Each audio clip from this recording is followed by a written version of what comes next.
Well, you see, now we're running into another interesting argument, because will the argument excuse me. We don't need a commentary. I'm asking you a question. No. You've asked me. We don't need a commentary. I know what I asked you. Because the status of nature changes.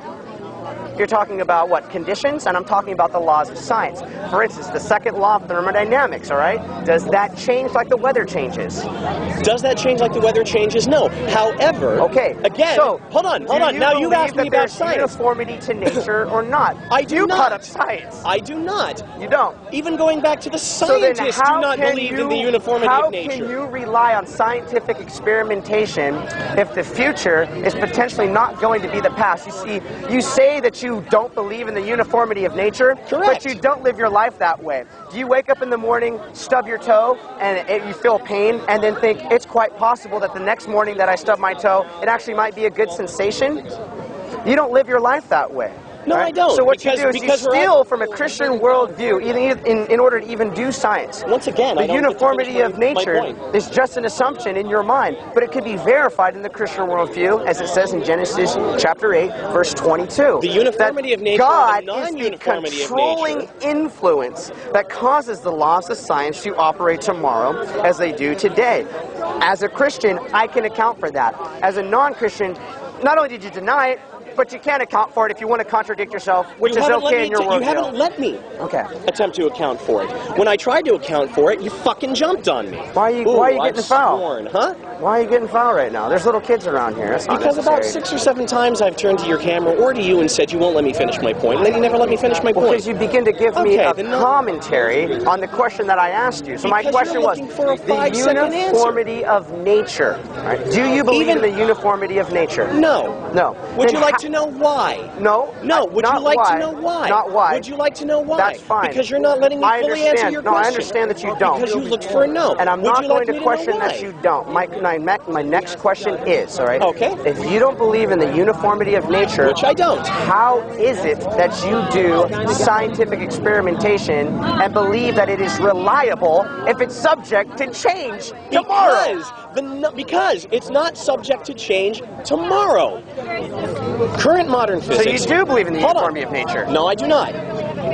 This seems like a contradiction. Would you like to shush and let me go back and make my point, which you are calling a commentary? How do you know what tomorrow will be like today? I don't. So you don't believe in the uniformity of nature? I believe in the uniformity of nature, probably working at a micro scale. Would you like to assume the uniformity of nature, but you can't account for it. You can't actually give a reason why the nature will be uniform, why the laws of science will operate tomorrow like they do today. You can't give a reason why. Even again, according to science, there is a pure... Well, that's actually the fallacy of verification right there. Science is not an actual thing. What you're doing is you're prescribing human feelings and emotions to science. I haven't even made my point. It's an abstract concept. According to scientific theory, as an abstract concept, and according to current models of scientific cosmology, as an abstract concept, looking back at the creation of the universe, which is still an abstract concept.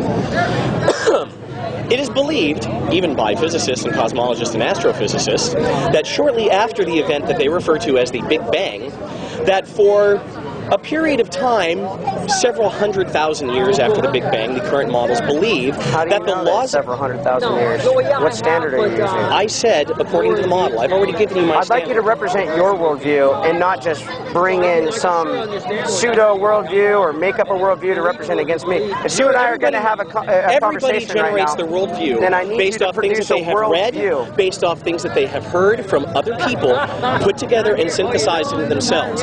You call yourself a Christian theist. At some point, somebody had to present to you the book, or somebody had to present to you the argument, or somebody had to present to you the story of God. You had to read that. You had to filter that through your own perceptions and decide that that was what you believed. Are you sure that is the only way that I could know God's existence? No, I'm not. Okay, I'm making a logical statement. Okay. However, once again, we're off the point because you asked me about the uniformity of nature. Well, as a Christian theist, you've actually misrepresented my worldview. Traditionally, it's known as a logical fallacy called a straw man. You've misrepresented me. So as a Christian, all right, what it says is that for since the creation of the world, his invisible attributes are clearly seen, being understood by the things that are made, even his eternal power and Godhead, so that they are without excuse. So you as a human being, you know that God exists, you operate like God exists, but you suppress that truth. You use the laws of logic, which are immaterial, but you can't account for an immaterial worldview. Way back at the beginning of this discussion, you use the laws of logic as if they don't change, but you can't account for something that's changeless if you believe there's no God and we're the product of change, because change will happen more and more. You operate as if you believe that uniformity of nature is something that's real, that if you stub your toe a little bit, it will hurt. You don't question whether or not it will. You're not skeptical and think that maybe it will be a sensation. But your worldview cannot account for that. It cannot justify it. So you live like a Christian. You're kind of like a kleptomaniac. You're still in the Christian worldview, but at the end of the day, you can't account for the counting that you do. You're kind of like somebody that has monopoly money. You make good bids with that money, but you don't really have the money in the bank account to show. In your worldview, contradictions are okay. In your worldview, you can go up to a bank teller and say, "Bank teller, there's $10,000 in there." But the bank teller is going to say, "Sorry, son, the law of non-contradictions, no respecter of men. You either do or you don't have the money in there." So contradictions are okay in this make-believe world that you keep bringing up, but it doesn't actually work in the real world, and you don't live your life that way. Really? Yeah. I'm going to try and make an earlier point that I never got to make. And going back to the whole Schrodinger thing, which you never let me finish my point on, and his thought experiment about the cat not being alive or being dead at the same time. And in the same modern sense, quantum that's physics. Same time, the same sense. The equations for modern quantum physics, which remember, how many different theories are there of quantum physics? How many theories of quantum physics are there? Probably as many as there are theories of religion. No, that was a straight question. Do you know how many theories there are? Couldn't tell you offhand. I can look that information up. So why are you holding one up as if it is the authority? Because Schrodinger's equations, which were seemingly contradictory... It's a fallacy of authority. I need the facts, not Schrodinger. You want to let me finish? Go ahead. Okay, because you keep saying because of the authority. Okay, wait a minute. You're No, go back to what you're talking about. Yeah, Have at it. To what I'm talking about. His equations were used as the basis of many modern technological inventions, including my phone, CD players, computers, satellite communications, things that work, things that are tangible, that are built. How did it apply? You know what? I honestly don't understand. Did you name a specific phone that was based off of Schrodinger? No. Just the facts, please. Okay, I've given you the facts, but now you're doing a logical fallacy such as saying, can you give me a manufacturer of water ignoring the fact oxygen, hydrogen? Okay? I cannot say, hey, the Samsung Galaxy S was developed directly... is not dependent upon Schrodinger, and that would be my point.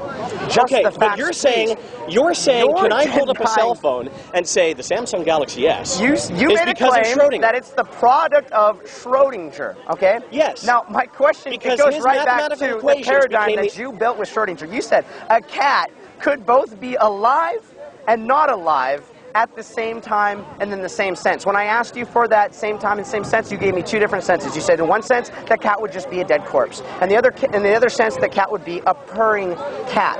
That is not the same time and in the same sense. So that does not show that the law of non-contradiction applies. I said the law of non-contradiction is that a cat cannot both be alive and not alive at the same time and in the same sense. It applies. Part of the Schrodinger equation was that the logic didn't seem to apply. Now, the logic doesn't seem to apply. You have given me a challenge. So go ahead, run with it. Name that tune. The logic doesn't apply. I can't go with it because you interrupt me every 10 seconds and then ask me a stupid question such as, name a cell phone that directly comes from Schrodinger. No, you brought up the facts. I can't trace through the last 70 years and so go you want me just to assume that you're right?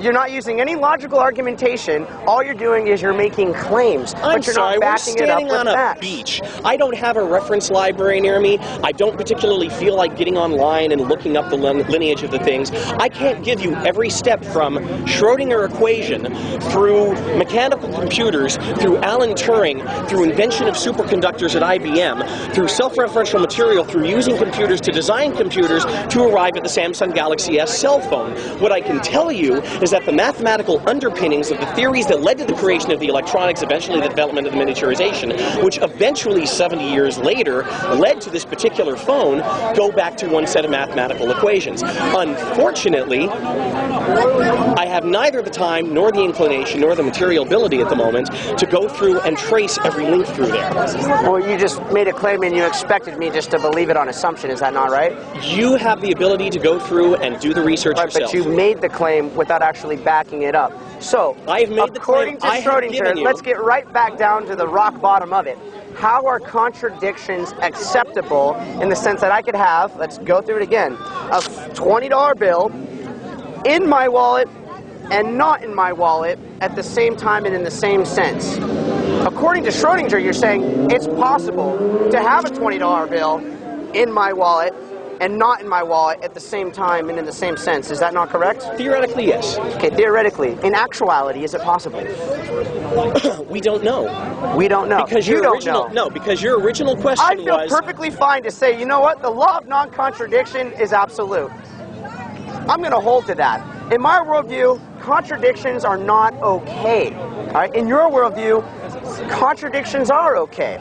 I don't know why you're getting upset then when I contradict you. You shouldn't be getting upset at all because contradictions are okay in your worldview. I'm not upset because you're contradicting me. I'm upset because generally when I try and make a point, you cut me off and say, I don't want a commentary, I want an answer. Why is that upsetting to you? Because it's upsetting to me because you ask me for a very quick answer, and then when I try and give you a long reasoned answer... I never asked you for a very quick answer. I never said it like that. Oh, really? No. Not that I remember. Why don't you stick around? Okay, we started, by the way, we've been talking for over an hour, you and I.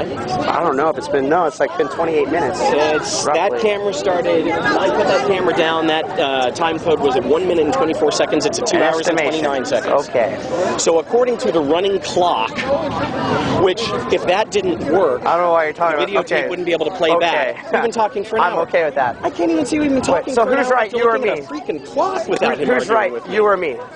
Who's right, you or me? Neither one of us. Neither one of us? So I'm saying we've been going for about 28 minutes. I don't know. You're saying you've been going for about an hour. You're saying we've been going about an hour. Who's right? If I had to summarize my experience of the last hour, I would say it's been incredibly frustrating because I'm talking to a gentleman who expects quick answers out of me. And then when I try and build the point, it tells me that I'm not building my point. Am I contradicting you? Yes. Are contradictions okay in your worldview? Yeah, contradictions are fine. Then why are you upset? Because